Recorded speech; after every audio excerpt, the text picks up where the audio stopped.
So the topic of today's presentation is Agentic Economy. And this is the really hot topic these days. I was recently, a few weeks ago, in a closed meeting with acquirers made by Visa here in Warsaw. And there was the whole presentation about the agentic commerce, which is a sub-niche of agentic economy. So today I want to introduce you into this world. What is AI agents? How it's connected with the future of economy, and what Fintech is doing in this field to keep up.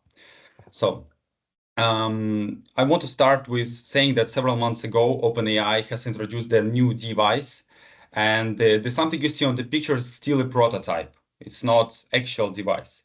We don't know much about the device, but what we know is, of course, a device will be connected with AI. And this device will be screenless. So it's not going to be a phone or something similar to a phone. But this device will have lots of microphones and video cameras. So the device will be able to understand the surroundings and everything that's happening around you. So from my and several experts' perception, this device most likely will be a personal AI assistant that's accompany you on every stage. So OpenAI tries to create a hardware that's going to be for us another subject that we always have in our pocket. Like everyone has keys, wallet, and phone. Maybe in several years, we also be having a fourth object, which will be a personal AI assistant on special hardware. So it's still theories. We don't know much about this device particularly, but we know that this device is being currently prototype with the help of chief product officer from Apple that came to OpenAI with exact this idea.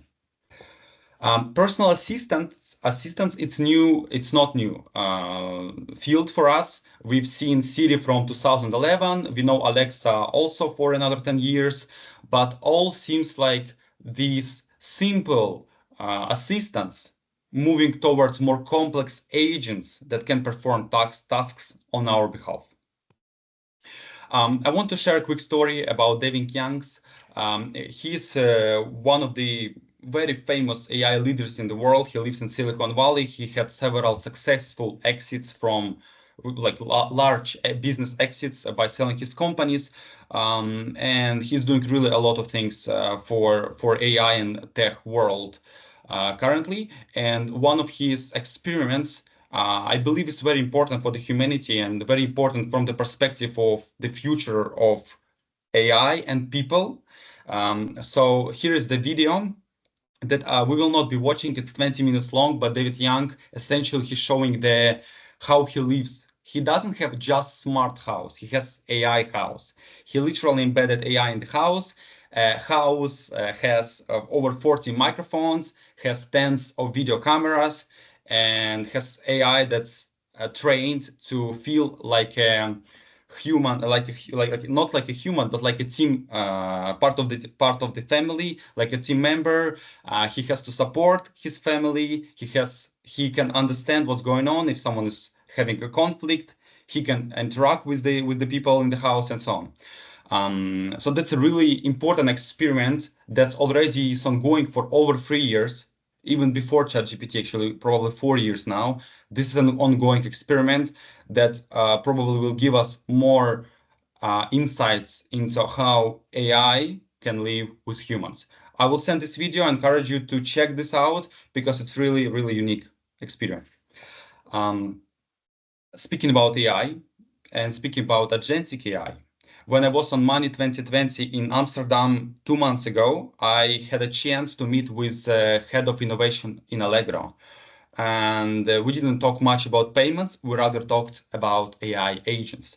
And the goal for head of innovation of Allegro on the conference was to find team that are able to shape their platform for AI agents. So they want to make significant changes in architecture and the structure of Allegro to enable AI agents to navigate seamlessly through the platform. And this is an important idea that big players are already moving towards this. So AI agents are here.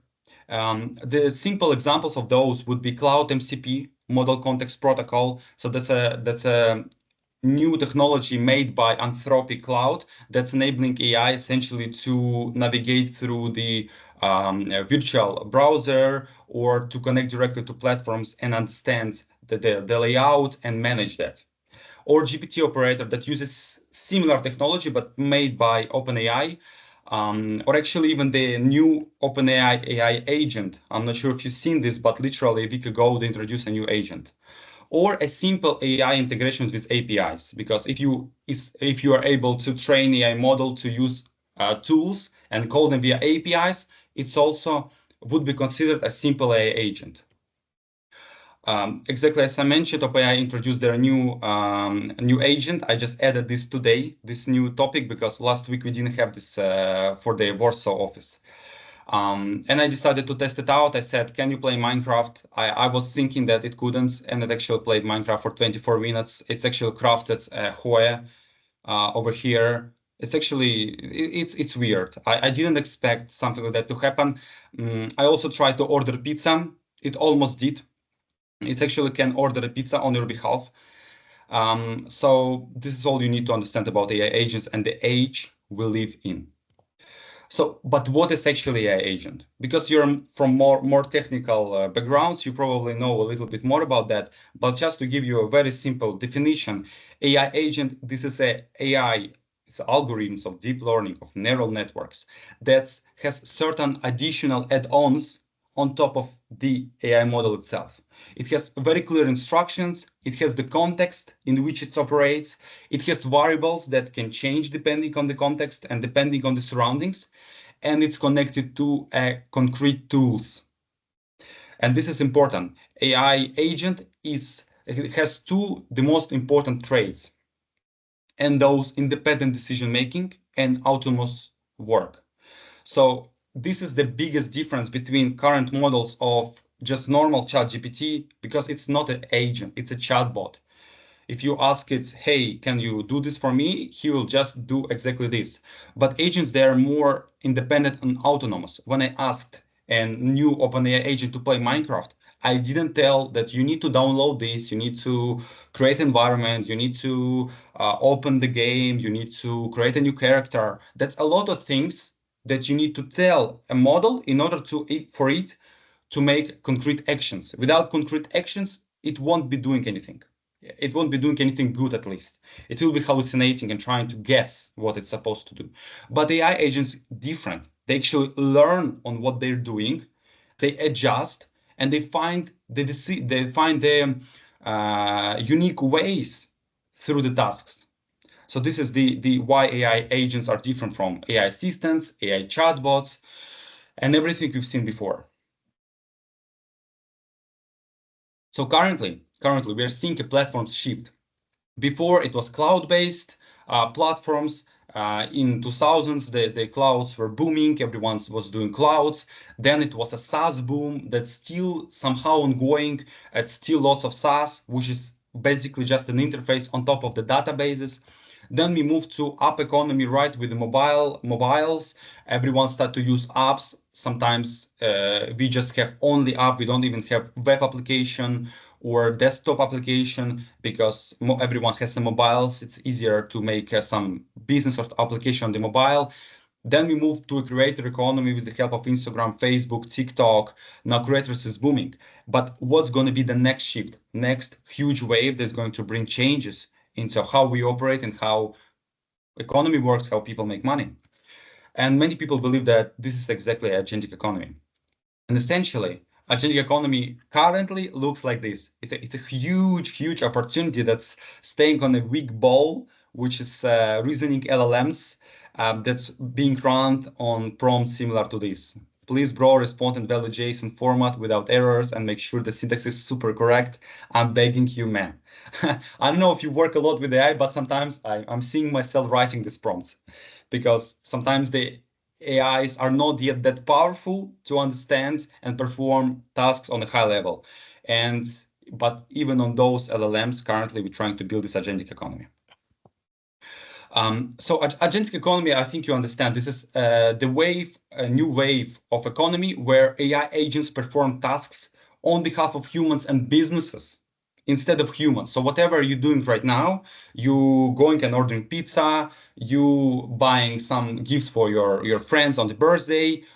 The concept of agentic economy is you're not needed to do this yourself anymore. You can ask an agent to do this on your behalf, and it will perform the whole action, the full spectrum of actions, from finding a gift to making a decision to making a purchase to arranging for the delivery.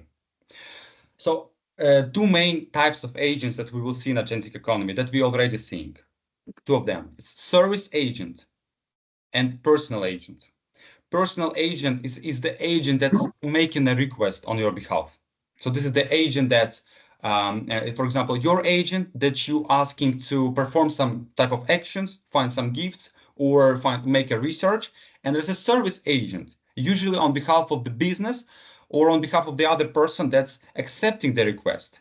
So it may look like this. You asking your personal agent to find the gift, and then the agent goes through hundreds of websites and interacting with service agents, trying to get the best match for whatever you're looking for. So if you're looking for a gift for the birthday of your friend, maybe you're looking for a bottle of whiskey, the personal agent will be looking for a bottle of whiskey through hundreds of websites, and service agents will be communicating with personal agent, trying to understand what it's looking for, what's the price range, what's the delivery date, and so on and so forth. And this interaction between agents will enable the agentic economy to exist independently, somehow independently from the human economy.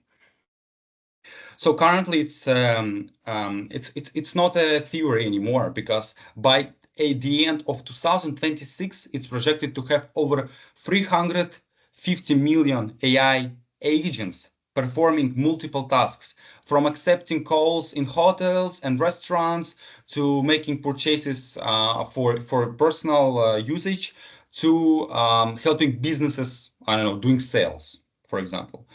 On this date, approximately we have around from 10 to 30 million AI agents currently running on the backend of economy. We don't see it yet. Most of the AI agents currently being involved into business activities inside the businesses. That's why we're not seeing that many of that. There's the most important ideas that need to be comprehended in order for agentic economy to grow and thrive.